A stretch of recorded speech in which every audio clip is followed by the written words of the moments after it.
کیا ان کا اس بات پہ ایمان ہے کہ ان کے اندر ایک ذات ہے جو ذات جو ہے وہ آگے بھی جا سکتی ہے؟ تو یہ چیزیں اگر ہم ذہن میں رکھیں تو پھر دنیا کا مطالعہ آسان ہو جاتا ہے۔ ابھی پاکستان میں کیا سچویشن ہے، اس کو ہم مکافات عمل کی روشنی میں اس پہ تھوڑی سی روشنی میں ڈالوں گا۔ پہلے یہ ہے کہ وہاں پہ رجیم چینج ہوئی ہے تقریباً اپریل 2022 میں، اگر آپ کو یاد ہو عمران خان صاحب کی حکومت تھی جس کو چینج کیا گیا۔ حالانکہ اس سٹیج پہ اگر ہم دیکھیں تو اس حکومت کے جتنے بھی انڈیکیٹرز تھے یا معاشی انڈیکیٹرز جو تھے وہ بہتر تھے، ڈیولپمنٹ ہو رہی تھی، کرنسی سٹیبلائز ہو گئی تھی، اور لوگوں کے حالات تھوڑے سے بہتر ہونا شروع ہو گئے تھے۔ تو اس وقت رجیم چینج کی جو ضرورت تھی وہ کیوں ہوئی، تو اس کے جو وجوہات ہیں وہ آپ سب کے سامنے ہیں، ابھی بہت سارا میڈیا میں بھی کور ہو چکے ہیں۔ عمران خان صاحب نے یہ کیا اس وقت کہ وہ اس کے خلاف کھڑے ہو گئے، انہوں نے اس کو چیلنج کیا، انہوں نے کہا کہ میری حکومت غلط اتاری گئی ہے، کیونکہ ان کے پاس ابھی کافی علم بھی تھا۔ حکومت میں رہنے سے یہ فائدہ ہوتا ہے کہ آپ کو کافی باتوں کی سمجھ آ جاتی ہے کہ یہ نظام کیسے چل رہا ہے، تو ان کو صاف نظر آ گیا کہ ان کے خلاف ایک سازش ہوئی ہے۔ تو پبلک کو انہوں نے پھر اراؤز کیا، پبلک کو انہوں نے زندہ کہنا چاہیے کیا، اور انہوں نے پبلک کے پاس اپنا کیس لے کر گئے، اور پبلک جو ہے وہ چونکہ پہلے ہی انتظار کر رہی تھی کہ ہمارے ساتھ اتنے سالوں سے تقریباً 75 سال سے ظلم ہو رہا ہے، تو وہ ان کو ایک لیڈرشپ، ایک کال کی ضرورت تھی، جیسے قرآن نے کہا ہے سورہ طٰہٰ میں کہ یہ انقلاب نیچے نیچے جا رہا تھا، یہ ایک دم باہر آ گیا یا باہر آ جاتا ہے۔ تو اس میں پہلی چیز یہ تھی کہ عمران صاحب نے واپس چلے گئے اس پوائنٹ پہ کہ یہ ملک ہم نے بنایا کس لیے تھا، اس لیے تو نہیں بنایا تھا کہ ہم غیروں کی غلامی کے نیچے زندگی گزاریں، ہمارے اپنے مسائل ہیں، ہم خود ان کو حل کریں گے۔ یہ پوائنٹ دیا کہ یہ ملک جو ہے ہم نے لا الہ الا اللہ پہ بنا تھا، پہلا پوائنٹ یہ تھا کہ یہ ملک لا الہ الا اللہ پہ بنا ہے، اور ہم اس فارمولے کو، اس آئیڈیالوجی یا نظریہ کو بھول گئے تھے، اور ابھی ہم اس کو دوبارہ زندہ کریں گے۔ اور دوسری بات انہوں نے یہ کی کہ ہمیں باہر کی جو طاقتیں ہیں ان سے ہم نے آزادی لینی ہے، کیونکہ یہ جو رجیم چینج ہوئی ہے یہ امریکہ کے کہنے پہ ہوئی ہے، لیکن آف کورس اس میں یہ بھی تھا کہ اندر کی، پاکستان کی اندر کی قوتیں بھی اس میں شامل تھیں۔ کسی گھر میں پرابلم نہیں کھڑا ہو سکتا جب تک اس گھر کے اندر بھی ڈویژن نہ ہو، تقسیم نہ ہو، اندر بھی پارٹیز نہ ہو۔ اور تیسری انہوں نے جو بات کی وہ یہ تھی کہ justice for all under the rule of law, اور یہ پہلی دفعہ تھا کسی حکمران نے یہ کہا کہ رول آف لا جو ہے وہ بڑا امپورٹنٹ ہے، کیونکہ جو بھی ہم لاز بناتے ہیں اگر ان کو اوبے نہ کریں تو ان لاز کو بنانے کا فائدہ کیا ہے۔ تو یہاں پہ انہوں نے کہا کہ یہ جو دستور ہم نے بنایا ہوا ہے اس دستور کو ہمیں فالو کرنا چاہیے، اور اس پہ ایک بات ہے انہوں نے یہ کی کہ خود وہ اس دستور کے نیچے ہی رہے، انہوں نے دستور کو ابھی تک اس کے اگینسٹ نہیں گئے۔ ابھی یہاں پہ جو نیکسٹ پوائنٹ ہے وہ یہ ہے، جو اس میں سے مکافات عمل کے نیچے نکلتا ہے، کہ انہوں نے کھل کے اکاؤنٹیبلٹی کی بات کی کہ ہر انسان جو ہے وہ ذمہ دار ہے، اور جو لوگ غلط کام کرتے ہیں ان کا حساب کتاب ہونا چاہیے، کیونکہ اگر حساب کتاب نہیں ہوگا تو رول آف لا نہیں ہوگا، اور اگر رول آف لا نہیں ہوگا تو ملک میں ابتری ہوگی، ناانصافی ہوگی، ظلم ہوگا، جو غریب لوگ ہیں وہ پستے جائیں گے، ایک قانون امیر کے لیے ہوگا، ایک قانون غریب کے لیے ہوگا۔ تو اس کی انہوں نے مثالیں بھی دی، اور یہ ایسی بات تھی جو کہ قرآن کی اس آیت کے عین مطابق ہے، وَخَلَقَ اللَّهُ السَّمَاوَاتِ وَالْأَرْضَ بِالْحَقِّ وَلِتُجْزَىٰ كُلُّ نَفْسٍ بِمَا كَسَبَتْ وَهُمْ لَا يُظْلَمُونَ۔ اگرچہ اس قانون کی بات نہیں ہوئی کھل کے، کسی نے مکافات عمل کی بات نہیں کی، قانون مکافات عمل کی بات نہیں کی، لیکن ایک بات ظاہر ہے کہ یہ کوئی بات کرے یا نہ کرے تو انسان ہی انسانوں کے غلط نظام کے خلاف کھڑے ہو جاتے ہیں، اور یہ بات ہمیں ذہن میں رکھنی چاہیے کہ مکافات عمل جو ہے وہ کام کر رہا ہے، اور ابھی بلکہ مکافات عمل تھوڑا سا تیز بھی ہو گیا ہے۔ تو جنرل پبلک جو ہے اس نے سوشل میڈیا کو ایکسٹینسولی استعمال کیا ہے، اور انفارمیشن بڑی فاسٹ ابھی چل رہی ہے، اس کے باوجود کہ گورنمنٹ نے جو نشریاتی ادارے ہیں ان پہ کنٹرول ہے، لیکن پھر بھی سوشل میڈیا کے ذریعے لوگ ایک دوسرے کو انفارم رکھ رہے ہیں۔ اور یہ دیکھیں قرآن نے کہا تھا وہ ناشرات نشرن، کہ جو نشر ہونا ہے، جو نیوز نے ڈسپرس ہونا ہے، اس کا ایک مطلب یہ بھی لیا جا سکتا ہے وہ ہو رہی ہے اور وہ ہوگی۔ نیکسٹ ایک بڑی انٹرسٹنگ بات ہے یہاں پہ مکافات عمل کے نیچے قرآن نے سورہ مطففین میں کہا تھا یوم یقوم الناس لرب العالمین، کہ ایک ٹائم آئے گا جب انسان مین کائنڈ یعنی کہ عوام الناس جو ہیں وہ کھڑے ہو جائیں گے ربوبیت عالمین کے لیے۔ تو آپ دیکھیں کہ یہ جو چیز ہے اس میں قرآن نے یہ نہیں کہا کہ وہ یوم یقوم المومنین نہیں کہا، مومنین کا نام نہیں لیا، الناس کا کہا کہ اگر مومنین نہیں ہوں گے تو انسان خود ہی تنگ آ کے کھڑے ہو جائیں گے۔ اگر آپ اس سے پہلے کی ورسز دیکھیں 1 to 5 تو یہ بڑا گریٹ سین جو ہے وہ ہمارے سامنے سیٹ ہو رہا ہے۔ تو یہ بڑی امید ہے کہ مکافات عمل جو ہے وہ اپنی ہائر سپیڈ پہ چلا گیا ہے، اس کی رفتار جو ہے وہ پہلے سے بڑھ گئی ہے۔ کچھ اور پوائنٹس ہیں اس میں، یہاں پہ آپ دیکھیں آل پلرز آف دا اسٹیٹ جتنے بھی ہیں، میڈیا، پبلک اسکروٹنی اور ان کی ٹرائل شروع ہو گئی ہے۔ تو میڈیا یعنی کہ پبلک جو ہے وہ ان کو ابھی غور سے دیکھ رہی ہے، جو بھی چھپے ہوئے راز ہیں وہ باہر آ رہے ہیں، اور اس میں آپ دیکھیں judiciary, executive, army, media it self, وہ سارے کے سارے ابھی جو ان کے اعمال ہیں، جو ان کا کردار ہے وہ سامنے آ رہا ہے۔ بہت ساری چیزیں باہر آ گئی ہیں جو پہلے پبلک کو علم میں نہیں تھی، اور بھی باہر آ رہی ہیں۔ جو لا انفورسنگ اور انٹیلیجنس ایجنسیز ہیں ان کا رول بھی ہمارے سامنے آ گیا ہے۔ عمران خان چونکہ اگرچہ قرآن نہیں ہے لیکن as a part of the law of مکافات، یہ ایک امپورٹنٹ پوائنٹ ہے جس پہ میں نے بڑی غور سے دیکھا کہ مکافات عمل کے لیے ضروری نہیں ہے کہ مومنین ہی اٹھیں۔ اگر بہت اچھی تو بات یہ ہے کہ مومنین کو اٹھنا چاہیے، پہلے تو بات یہ ہے مومنین کو الاؤ ہی نہیں کرنا چاہیے کہ وہ نیچے چلے جائیں، لیکن کتنی سینچریز گزر گئی ہیں، مومنین تو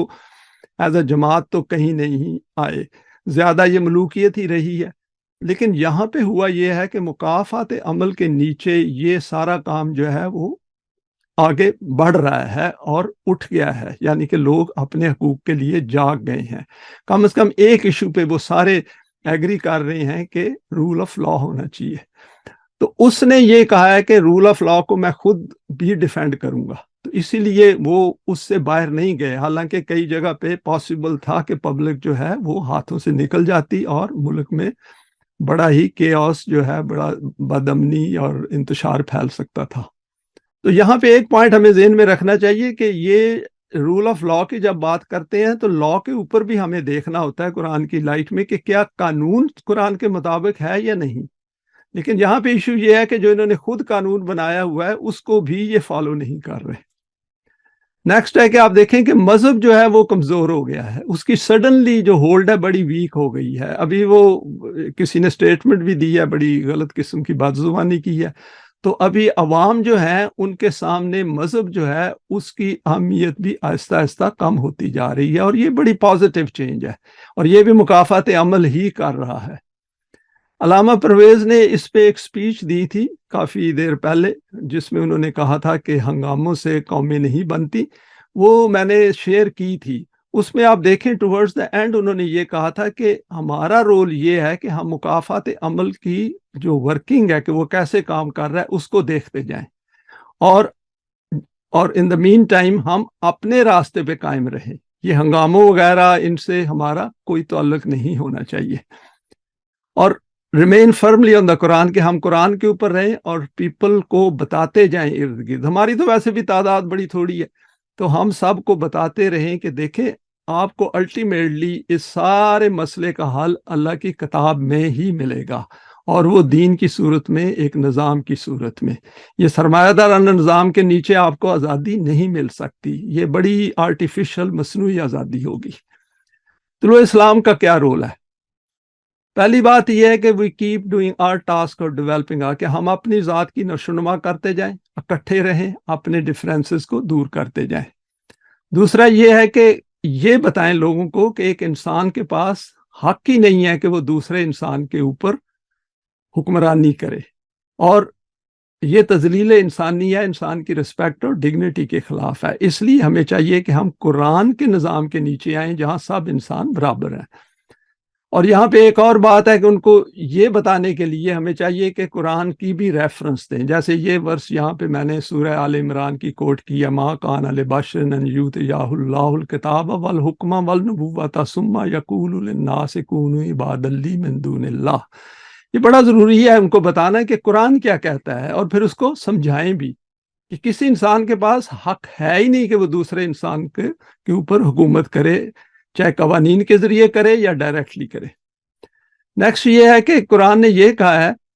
کہ ہیومن بینگز جو ہیں وہ ڈائریکٹلی اللہ کے قانون کے نیچے آئیں اور والنٹیرلی آئیں۔ آپ کو یاد ہے قرآن نے کہا لا اکراہ فی الدین، کہ اس میں زبردستی والی کوئی بات نہیں ہے، باہر کی یا اندر کی، کہ زبردستی مسلمان بننے والی بات نہیں ہے۔ یہاں پہ اس نے کلیئرلی کہہ دیا ہے کہ سارے ماڈل اس نے بہترین انسانوں کے قرآن میں دیے ہوئے ہیں۔ فار ایگزامپل ہمیں یاد ہے رسول اللہ صلی اللہ علیہ وسلم کے متعلق اس نے کہا ہے وَإِنَّكَ لَعَلَىٰ خُلْقٍ عَظِيمٍ۔ تو یہ ہمارے لیے ماڈل ہے اور ہم اسی پہ قائم رہیں گے طلوع اسلام کے ممبر ہونے کی حیثیت سے۔ دوسرا، لوگوں کو بتائیں کہ فنکشننگ کیسے ہوتی ہے لا آف مکافات کی، اور اس کے سلسلے میں ہمیں ہر وقت یہ ذہن میں رکھنا چاہیے ان الحکم الا للہ، کہ ہمارے سامنے ہر وقت ہونا چاہیے کہ حکم صرف اللہ کا ہے، قانون صرف اس کا ہے۔ تو قرآن کی روشنی میں ہم آگے بڑھیں اور لوگوں کو ایکسپلین کریں، اور ان کو جب سمجھائیں گے، ان کی ریشنل سائیڈ جو ہے وہ جب وہ سوچیں گے تو وہ پھر اس کی طرف آئیں گے، کیونکہ ابھی حالات ایسے بنتے جا رہے ہیں کہ انسانوں کو قرآن کی طرف آنا ہوگا۔ اور ساتھ ہی ہم یونائٹڈ رہیں، آپس میں کوئی ڈفرینسز وغیرہ نہیں ہونے چاہیے، اگر ہیں تو ان کو قرآن کی روشنی میں دور کریں۔ لامحالہ نئے لوگ بھی آئیں گے، نئے لوگوں کو آرام سے سمجھائیں، ان کے ساتھ محبت پیار سے ہمیں ٹریٹ کرنا چاہیے، انہیں رسپیکٹ کے ساتھ، ڈگنیٹی کے ساتھ، اور کوشش کرنی چاہیے کہ ہماری کوئی کمزوریاں نہ رہیں قرآن کی روشنی میں جس سے وہ بد دل ہو جائیں۔ یعنی کہ ہم اگر متقی بنتے ہیں قرآن کی روشنی میں تو یہ ساری چیزیں خود بخود کمزوریاں دور ہو جائیں گی۔ قرآن کیسے اسے ویو کرتا ہے، یہاں پہ میں نے تھوڑا سا ورسز کچھ لکھی ہیں تو اس کو ہم دیکھ لیتے ہیں۔ پہلے تو قرآن نے یہ کہا ہے کہ the issue before us is that our striving on this path is supported by the قرآن۔ یہ ہم نے دیکھنا ہے کہ جو ہم کر رہے ہیں یہ کیا قرآن کی اس کو سپورٹ ملتی ہے۔ قدرتی بات ہے کہ اس کی سپورٹ مل رہی ہے۔ طلوع اسلام واحد ادارہ ہے دنیا میں جو خالص قرآن کا ہے۔ دوسرا کہ جو مکافات عمل کے نیچے جو چیزیں آگے بڑھ رہی ہیں یہ ایوولوشنری ٹائم سکیل پہ ہیں، یعنی کہ آہستہ آہستہ بڑھ رہی ہیں۔ آپ نے دیکھا ہے کہ کس طرح آہستہ آہستہ 75 سال دھکے کھانے کے بعد ملک اس سٹیج پہ آیا ہے جہاں پہ لوگوں کو لوگ اٹھے ہیں کہ ہمارے ساتھ ظلم ہو رہا ہے، ہم اٹھیں گے، کیونکہ ان کو لیڈرشپ مل گئی ہے جو کہ مکافات عمل کو آگے لے جانے کو تیار ہے۔ لیکن قرآن نے تو شروع میں ہی کہہ دیا تھا جب اس نے کہا تھا بسم اللہ الرحمن الرحیم کہ 2 سکیل ہیں آپ کے سامنے، اللہ نے دیے ہیں اپنے ساری اسماء الحسنہ کے ساتھ، ایک رحمان ہے ایک رحیم ہے۔ رحیم جو ہے وہ نارمل پیس ہوتی ہے نشو و نما کی، رحمان ہوتی ہے جس میں سڈنلی آپ کو کسی ایونٹ کے تھرو یا کسی طرح سے ایک دم حالات آپ کے لیے یا خراب ہو جاتے ہیں یا بہتر ہونا شروع ہو جاتے ہیں قانون کے مطابق۔ تو یہاں پہ اس کو ایوولوشنری سکیل کہا گیا ہے الرحمن کے نیچے۔ اور اس کی آپ دیکھیں مثال جو ہے وہ قرآن نے خود ہی دے دی ہے سورہ رحمان میں، جہاں پہ کہا ہے الرحمن علم القرآن، کہ اگر آپ کوئک ریزلٹس مانگتے ہو،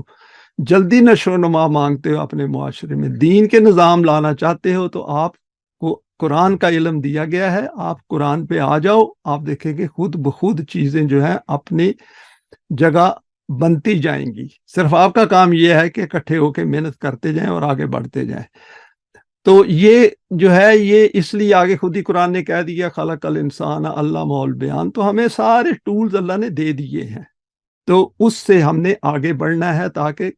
قرآن جو ہے اس کی روشنی میں آگے بڑھنا ہے۔ تو ہمارا کوئی کام نہیں ہے کہ ہم ڈسٹریکٹ ہو جائیں، جو بھی ارد گرد ہو رہا ہے اس کو قرآن کی روشنی میں دیکھیں اور جہاں تک ہو سکے لوگوں کو اس کے متعلق بتاتے رہیں۔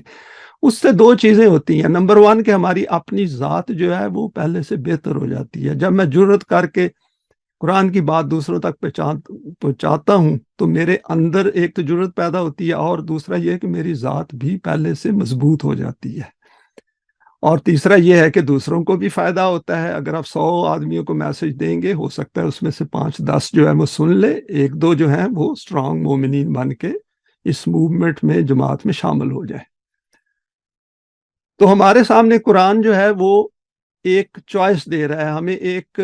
وہ دے رہا ہے کہ آپ ان 2 راستوں میں سے ایک سلیکٹ کر لو۔ ایک تو وہ راستہ ہے کہ آپ نارمل ایوولوشن ٹائم سکیل پہ جیسے تبدیلیاں آ رہی ہیں اس پہ چلتے رہیں، اور ہو سکتا ہے کسی جگہ جا کے آج سے 200-300 سال کے بعد یہ جو نظام ہے یہ کسی جگہ آنا شروع ہو جائے، کیونکہ حالات اتنے خراب ہو جائیں کہ انسانوں کو خود بخود وہ کہیں کہ کون سا نظام ہے جو ہمیں فائدہ دے گا، اور قرآن کی طرف آ جائیں۔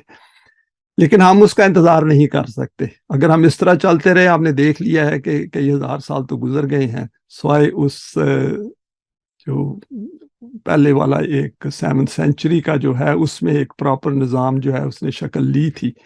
جو ہمارے سامنے ہے، لیکن اس کے بعد پھر یہ ایوولوشنری ٹائم سکیل پہ چلا گیا ہے۔ تو اگر ہم اس کو ایمرجنٹ ٹائم سکیل پہ لانا چاہتے ہیں، یعنی کہ الرحمن کے نیچے لانا چاہتے ہیں، تو ہمیں اپنی کوششوں کو ہائر پیس پہ اسی طرح جاری رکھنا چاہیے۔ اس لیے ہمیں الرحمن والے سکیل پہ چلنا چاہیے۔ ایک چیز ہمیں اور ذہن میں رکھنی چاہیے کہ ٹرائل اینڈ ایرر سے انسان کبھی بھی قرآن پہ نہیں پہنچ سکتا۔ ٹرائل اینڈ ایرر سے ہم قرآن کی طرف ہمیں آنا ہی ہوگا، بحیثیت ایک کتاب کے، بحیثیت ایک نظام کے۔ تو اس وقت کوئی نہ کوئی مومنین کی ضرورت ہوگی جو قرآن کو ایکسپلین کریں گے ان لوگوں کو جو اس ہدایت کے لیے ڈھونڈ رہے ہوں گے۔ تو اس میں یہ پوائنٹ جو لاسٹ ہے وہ میں نے یہاں پہ یہ لکھا ہے کہ جو بھی ہو ایوولوشن یعنی ارتقائی جو ٹائم سکیل ہے، ارتقاء کا جو عمل ہے، اس میں ہمیں الحق کی طرف ہر صورت آنا پڑے گا، الحق کو پہچاننا پڑے گا، اور یہ سوچنا پڑے گا کہ اس سے ہمیں کیا فائدہ مل سکتا ہے۔ کنکلوژن میں، آخر میں، مکافات عمل جو ہے وہ اپنا کام کر رہا ہے، اور ہم اس کو دیکھ رہے ہیں کہ وہ کام ہو رہا ہے۔ ہمیں صرف آنکھیں کھولنی ہے اور اپنے کام سے پہ لگن کے ساتھ اسی طرح کرتے رہنا ہے، اور اس میں ڈسٹریکٹ نہیں ہونا، کہ اپنی ذات کو ہم یونائٹڈ رہ کے، اکٹھے رہ کے اس کو اسی طرح آگے بڑھاتے رہیں، اور اس طرح ہماری ویژن، ہماری جو سوچ ہے اس کا دائرہ بڑھتا جائے، اور یہ جو ایمان اور اعمال صالح کا فارمولہ ہے اس کو ہم نے نہیں چھوڑنا۔ اس میں ایک پوائنٹ ہے اعمال صالح کے سلسلے میں کہ جب ہم دوسروں کی بھی مدد کرتے ہیں، ادارت الاسلام کی بھی مدد کرتے ہیں، تو اس میں ذات جو ہے اس وقت بہتر طور پہ آگے جاتی ہے جب یہ ہم سوچیں کہ یہ میں اس لیے کر رہا ہوں تاکہ مجھے دین کے نظام کے لیے وہ ذات مل جائے جس ذات کو اللہ کی مدد مل سکتی ہے۔ یہ ایک امپورٹنٹ پوائنٹ ہے اس میں، کہ جو ہم اکٹھے آئے ہیں ہمیں ہر وقت یہ ذہن میں رکھنا چاہیے کہ میں نے ذات کو اوپر اس لیے لے کے جانا ہے تاکہ ہمیں اللہ کی مدد مل جائے، اور ان پرنسپلز کو، ویلیوز کو، ایٹریبیوٹس کو، انسٹرکشنز کو دوسروں کے ساتھ شیئر کرتے رہیں ایز مچ ایز پاسبل، اور فل کنوکشن کے ساتھ ایمان کی کہ یہ جو ہے اس کے علاوہ انسانیت کے پاس اور کوئی راستہ نہیں ہے، کوئی چوائس نہیں ہے۔ Thank you very much. اس کے ساتھ اللہ حافظ۔ ربنا تقبل منا انک انت السمیع العلیم۔